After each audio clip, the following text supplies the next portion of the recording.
Demat account खोलेर IPO भरिरहनुभएका वा दोस्रो बजारमा कारोबार गरिरहनुभएका डिम्याट खाताहरूले प्रत्येक आर्थिक वर्षभित्र डिम्याट खाता रिन्यू गर्नुपर्ने हुन्छ र मेरो सेयर अकाउन्ट भने तपाईले जहिले खाता खोल्नु भएको त्यही समयमा रिन्यू गर्नुपर्ने हुन्छ। यदि तपाईले यो आर्थिक वर्षभित्र नयाँ खाता खोल्नु भएको छ भने पनि यो असार मसन्ता यानि कि आर्थिक वर्षको अन्तिमसम्ममा तपाईले खाता रिन्यू गर्नुपर्ने हुन्छ।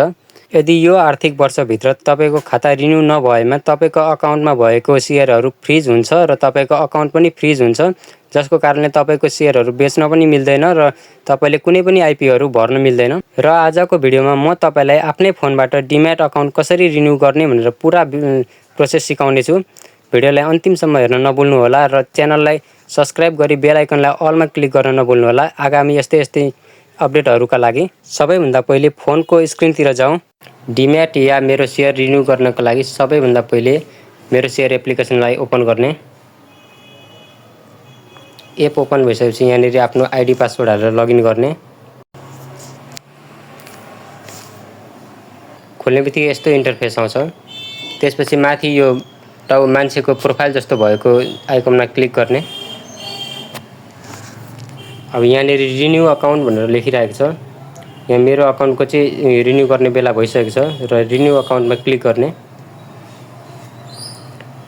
यहाँनिर चाहिँ अब धेरैवटा अप्सनहरू देखाइरहेको छ। अब तपाईसँग कुन अप्सन एभाइलेबल छ, जस्तै ई सेवा, खल्ती, आइएमई पे, कनेक्ट आइपिएस। अहिले चाहिँ म ई सेवाबाट गर्न गइरहेको छु, त्यसैले म ई सेवामा क्लिक गर्छु।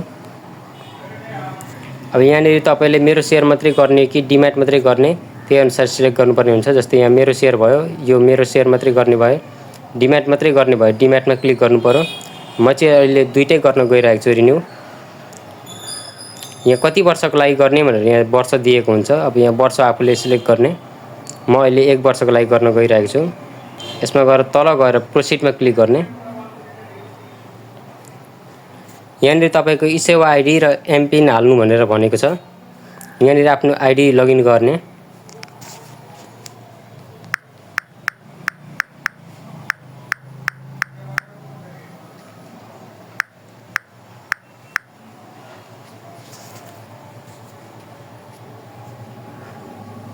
यहाँबाट लगइन गरिसकेपछि एउटा ओटिपी माग्छ। यहाँनिर चाहिँ ओटिपी हाल्नुपर्ने हुन्छ।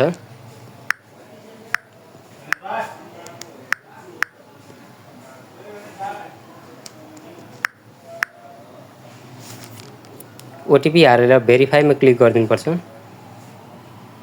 भेरिफाई भइसकेपछि यहाँनिर मेरो सबै डिटेल आइसकेको छ। अब यहाँनिर चाहिँ तपाईले कन्टिन्यूमा क्लिक गर्नुपर्ने हुन्छ।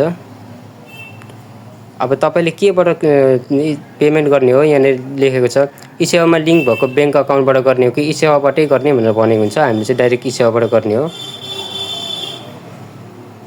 पेमेन्ट सक्सेसफुल भनिसकेपछि तपाईको चाहिँ मेरो सेयर अकाउन्ट डिम्याट जे रिन्यू गर्न आँट्नु भएको थियो त्यो चाहिँ सक्सेसफुली रिन्यू हुन्छ। त्यति गरिसकेपछि तपाईले एकचोटि प्रोफाइलमा गएर चेक गर्ने। हेर्न सक्नुहुन्छ मेरो चाहिँ रिन्यू भइसकेको छ।